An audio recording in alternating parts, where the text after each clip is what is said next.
Alright, here we go. Got everything hooked up. We got our signal generator set up for 440 cycles per second. Got our oscilloscope set up. Get that on. Get that on. And we got her plugged into the variac all the way down. Turn that on. Set power on. Set standby on. But what we want to do is measure how much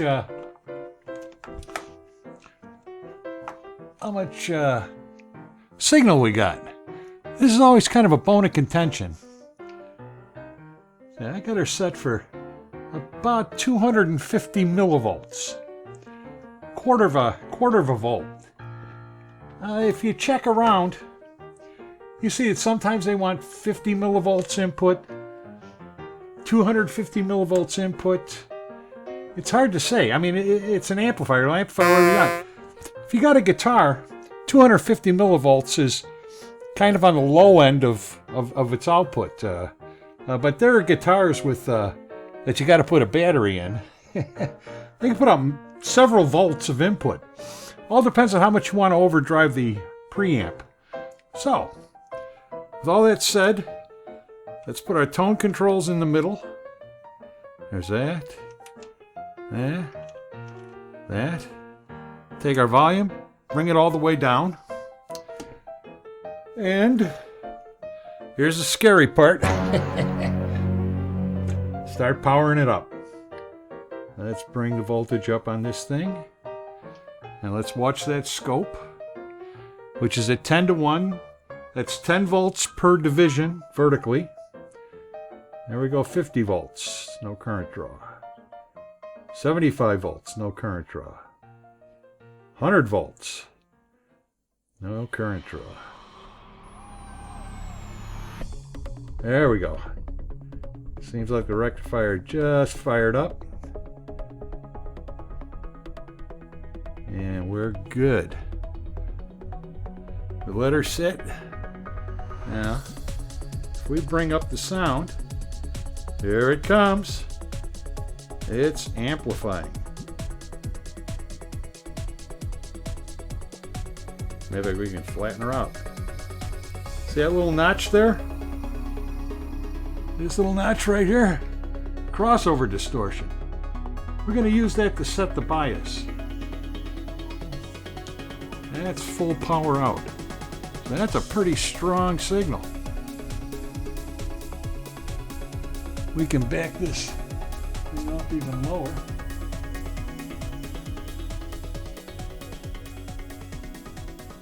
Back that down.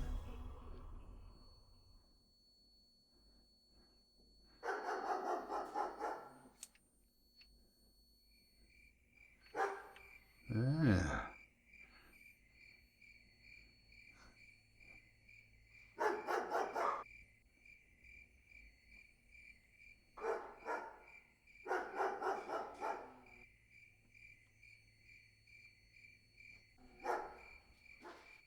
There we go. So it's running. So what we got to do now is let it. We're going to turn off that so I don't keep heating up this dummy load down here.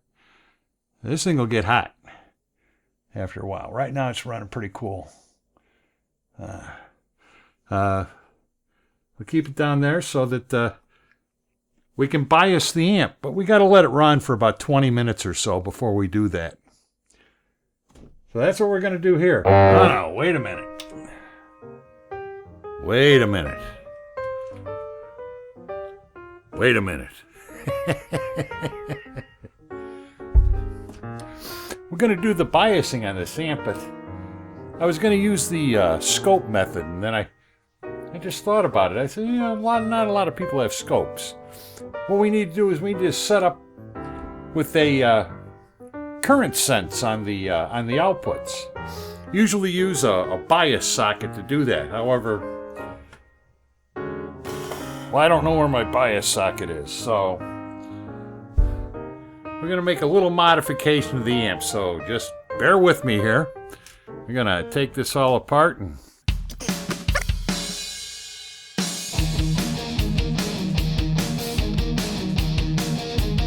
there's several ways to bias an amp.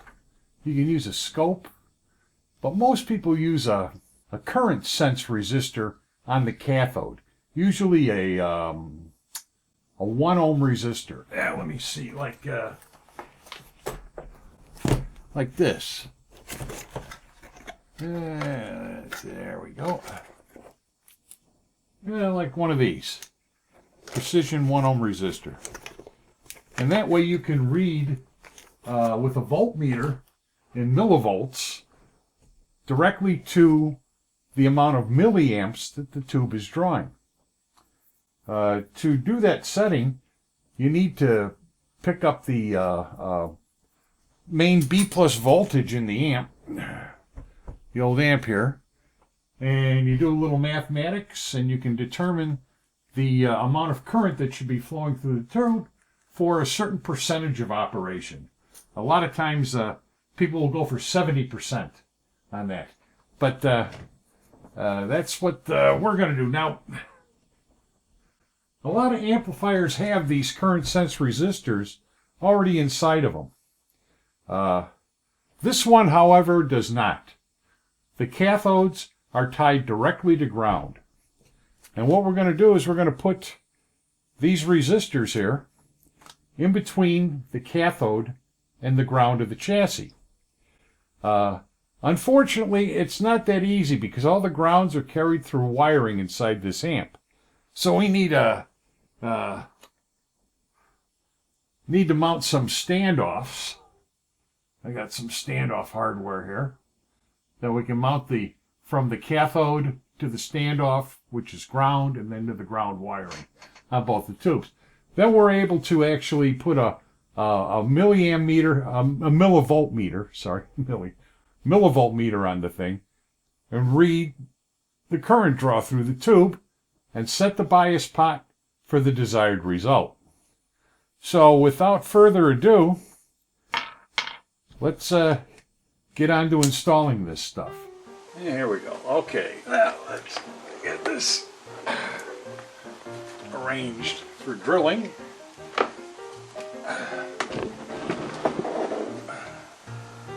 Right like that. Okay, I'm going to put 2 holes here. Put a drill bit in here. Now let's measure a few things up. That's where we're going to want the holes. Now I'm going to try and do this without center punching. We'll see how we do here.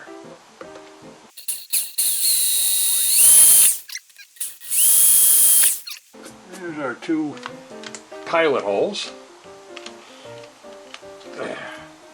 Now we'll go for the actual hole size here.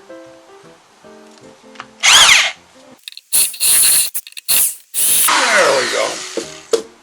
That does that.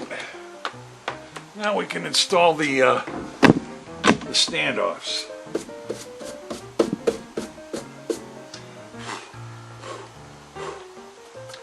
That would be these guys right here. Let me kind of take them apart. You know, the biasing of this amp, this is really a Dynaco Mark IV. The Dynaco Mark IV has some pretty interesting biasing instructions. What I'm doing here is I'm putting in 2 1 ohm resistors, 1 on each cathode. What they did was they tied both cathodes together and they put a 13.5 ohm resistor between the cathode and ground. You know, well, how the instructions go is very 1950s. What they say is, get a D-cell battery and measure the voltage across the battery and make note of that voltage. Okay, which would be what, about a volt and a half. You know. So then they say, go and bias your amp. All right. And what you do is you set your bias so that when you read across that 13.5 ohm resistor, it equals how much the D battery would be. And that sets your bias. It's very seat of your pants. Now we're putting in a 1 ohm resistor. And let's see, so you can see a little better what I'm doing here. Just screwing in this standoff. And we're going to read the direct milliamps that the tube will run on. Now this amp uses EL34 tubes. Those are basically 25 watt tubes. Okay. And you would run, just from experience, I know that you'd be about 35 to 45 milliamps on the tube to be properly biased. Say 39, but that's all really dependent on what the B plus voltage is on the amp. And we're going to get into measuring that here once we get all this stuff put in place. They're just getting us started off.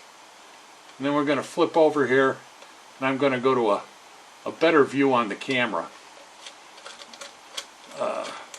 So we can see exactly what we're doing here. All right, there we go. Here's our two output tubes. Here's the two standoffs we just put in. So let's get in here and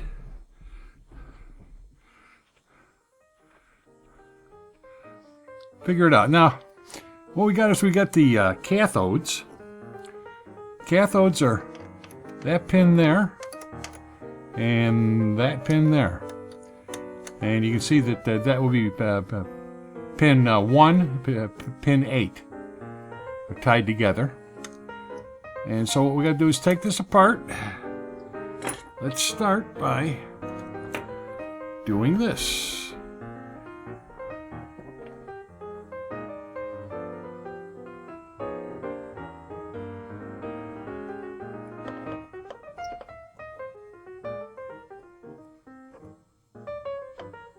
Okay, that's out. And then these wires gotta come out of here.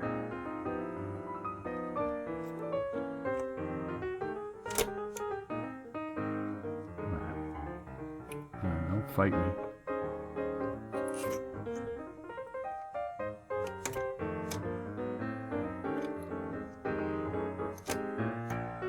All right, there we go.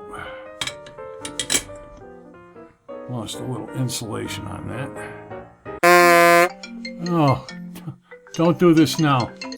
So this is what happens when you use your iPhone as a camera and somebody decides to give you a call. There's no take twos in these videos, so this little bit of footage is lost. But we'll get this camera back and running in a jiffy. You just hold on.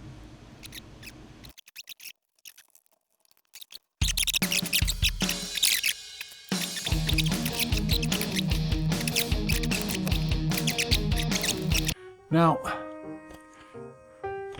there's another reason, aside from biasing, why I want to put these resistors in this amp rather than using a bias socket. And that's because of the nature of a EL34 tube, which is a pentode.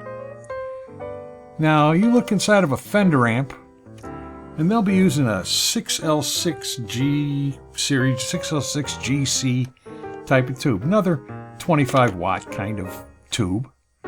And it's not a pentode though. The EL34 that's in here is a pentode, a 5-element tube consisting of a cathode and an anode and a control grid and a screen grid and a thing called a suppression grid, G3. Now, in the 6L6, it's what's known as a beam tetrode. It's really a tetrode's a 4-element tube. But the beam part is they've made plates that take the place of the G3 grid, the suppressor grid. Now, one of the problems with a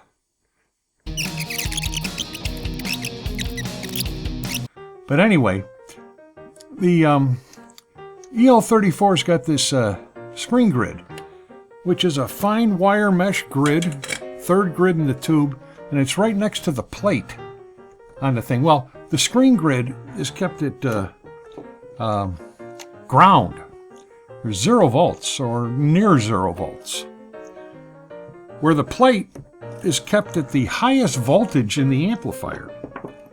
And if those two things touch, you get a short circuit in the amp. So, and that can blow out the output transformer by shorting out the output section. It's not a good thing. I had already done a little check on the output transformer in this amplifier, and I found that it's not symmetrical. It's almost symmetrical. It's not totally symmetrical. Now, they should be symmetrical. You should go from the center tap winding on the output transformer's primary to each output tube should be the same amount. And I'm finding about a 6% deviation in that value. That coupled with that burnt weenie resistor that we found earlier on leads me to believe that this amplifier at one point had a blown output tube that shorted the output and weakened that transformer. It's not shot. 6% deviation, yeah, it'll still work pretty much okay. But you don't have the perfectly symmetrical output you would expect with a ultra-linear transformer setup like they have in this amplifier, which is really a very hi-fi thing to have. Let's put this on here, and then put this on here. Now, putting in these current sense resistors gives us, for lack of a better word, a fuse on the outputs of the amp. Yeah. These things here, if these tubes shorted out, then these things here would burn up, open up, and shut the tube off, like a fuse would. So they actually serve two purposes. One, where you can set the bias and read the direct milliamp current through the tube across these resistors. And secondly, you can have a fuse on your output tubes. So in case there's a catastrophic failure, such as a short, which happens with pentodes sometimes, it's just an extra added safety factor, that's all. Got to watch out so I don't burn my fingers. This can be hot stuff.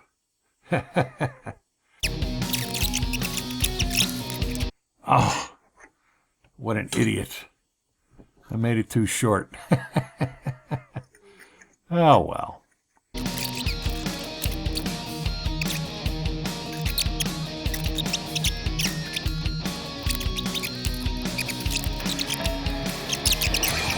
And there's one other thing we'll want to do here while we got it open. Get all the soldering done on this thing at this point. Oh, God.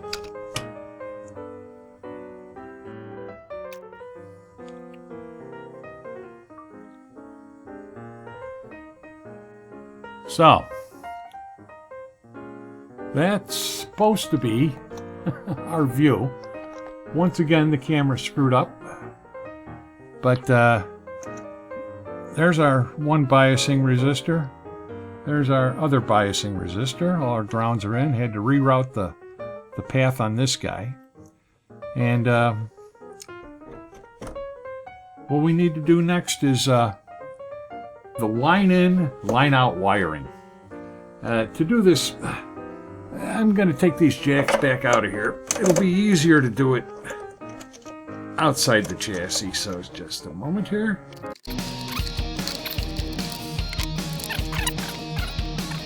That's about the orientation that we're going to have. No, it's not. So we're going to need a 2-conductor shielded cable. So we'll just take a regular XLR mic cord. Let's grab an end. We're not going to destroy this. We're just going to make it a little bit shorter than it was. We're going to use about that much.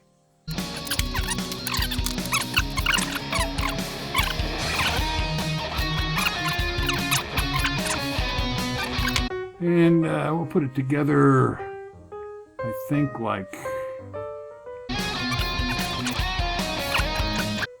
It's all really pretty simple.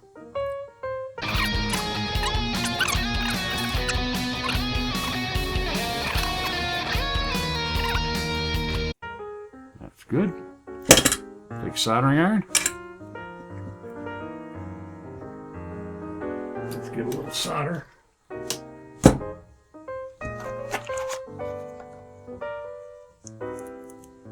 And start putting it together.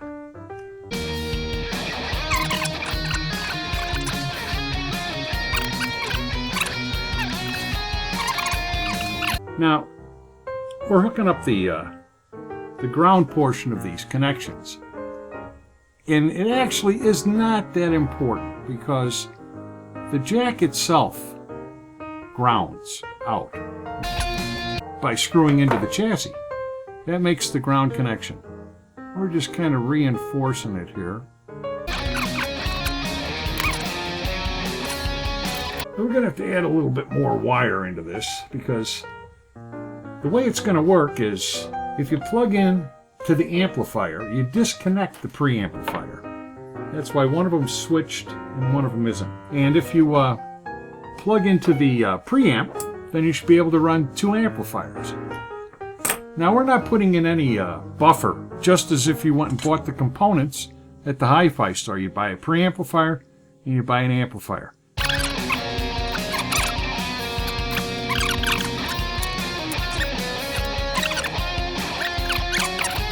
This should be good enough. And the other end here, we hook into the amp. That's our wiring. Let's see. See? If you can see good enough. I don't know. I've got to get the light right here. We can just place this back into the amp. Don't want you to get bored. I mean, this video is already getting pretty long. So. And now we got our cable, which we'll hook up over here. All right, so this gets us down to hooking it into the amp. This white wire right here links the preamplifier to the amplifier. So what we're going to do is have this cable interrupt that. So let's take off a little bit more of this cable.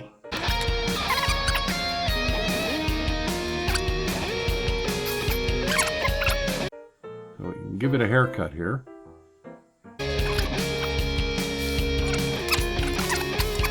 Now we want to detach this white wire from the preamplifier right here. Now the amplifier and the preamplifier have just been disconnected.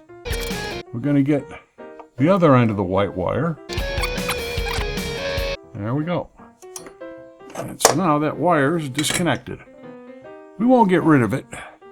We'll just tuck it away.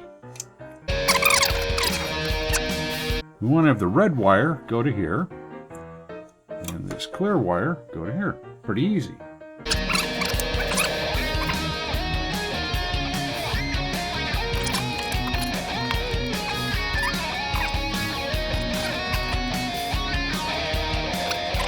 And this one goes over to here. And it's about that simple.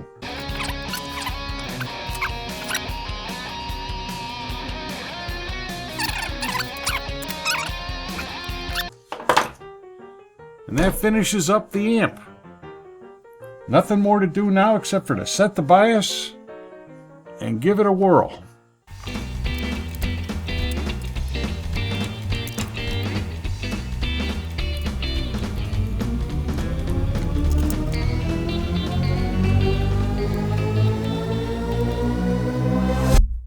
Alright, so here we are. We're set up to bias the amp finally. We had a little detour to put in the current sense resistors. And what we have here is we've got a meter set on the kilovolt range. That's going to measure the B plus in the amp. Then we have another meter here. It's set in the millivolt range. And that's going to measure the current through the tube in milliamps. So there's nothing more to it than to turn on the meters and power it up. And we wait. Just waiting for the B plus to come up. It's a tube type rectifier, so it takes a little while for it to work. Here we go. We're beginning to come up. And 300, 470, 80, 99, 94, 494 volts. It'll settle back down a little bit. 492, 490. Gotta let it stabilize. This has to kind of heat up. We can see that we're drawing 37 milliamps through the tube, which is fine. It's in the low safe range. But we're gonna have to do a little math. Let's bring up a... Actually, it does that to me. Let's bring up a calculator. And so we're at 491. So we got a 25 watt tube. And we want to run that at about 75%. That's 18.75. And we divide that by 490. And we want 38 milliamps, if you can see that. 0.038. And we're sitting at 39. So that's, it's actually pretty well biased already. And this is a very touchy control. I come in here and I touch this. I'm almost not even turning it. And 41, 42, 39, 37, 36. See, it's very touchy. And so we let her sit for a while. You can see we creeped up to 493 now on this. We're at about 39, 40. And you basically let the amp cook in. And then finally top off that... kind of tweak it every now and again. 30, 39. It's very difficult to hold this guy right on the values. These things will creep around. It's not, boom, one voltage and it stays. It's kind of, it drifts up and down and up and down. It kind of swims in a sea. And right now we're looking pretty good. 496 and 3940 milliamps. That's properly biased. Biasing is that simple. Really, it's not anything magic. This meter hooked onto that resistor we put in, and this thing reading the B plus so that we could do our calculation. So let's see how it sounds.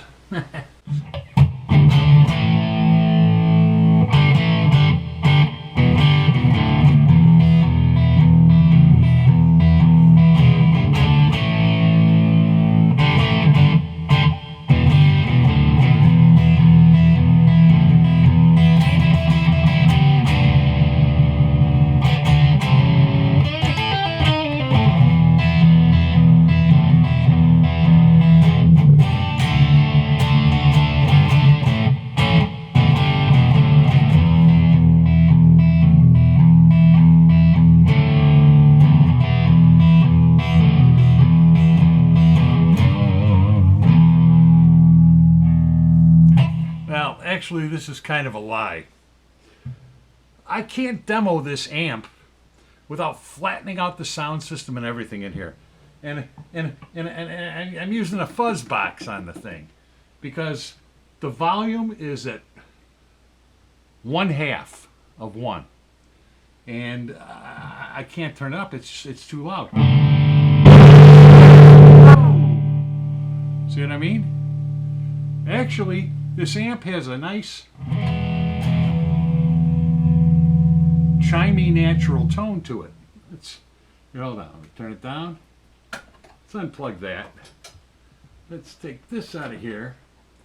And let's just plug directly in. And that's just the guitar going straight in.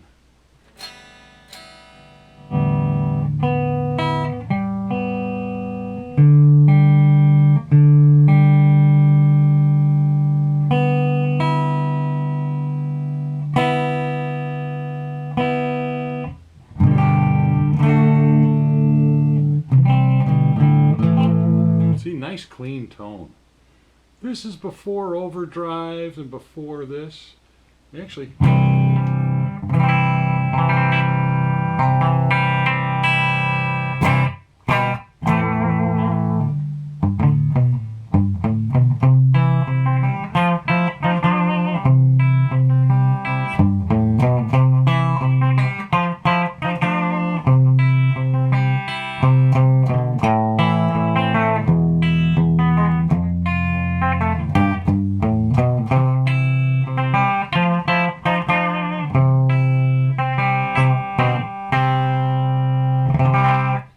beautiful sounding chimey sound out of it.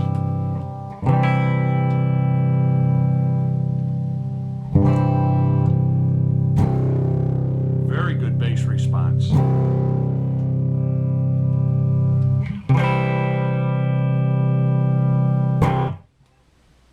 But I can't turn it up to full volume in this room. It's just, it just can't do it. It's too loud.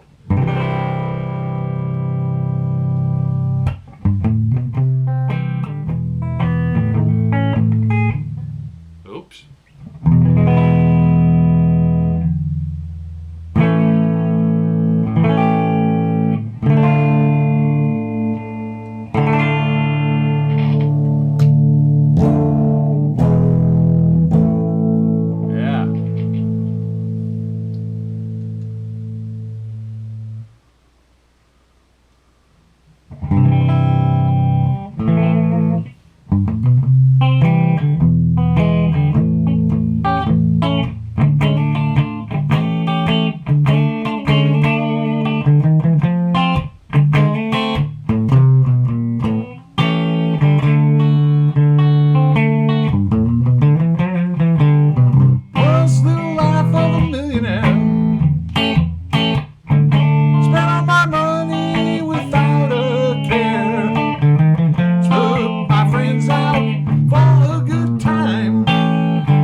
So,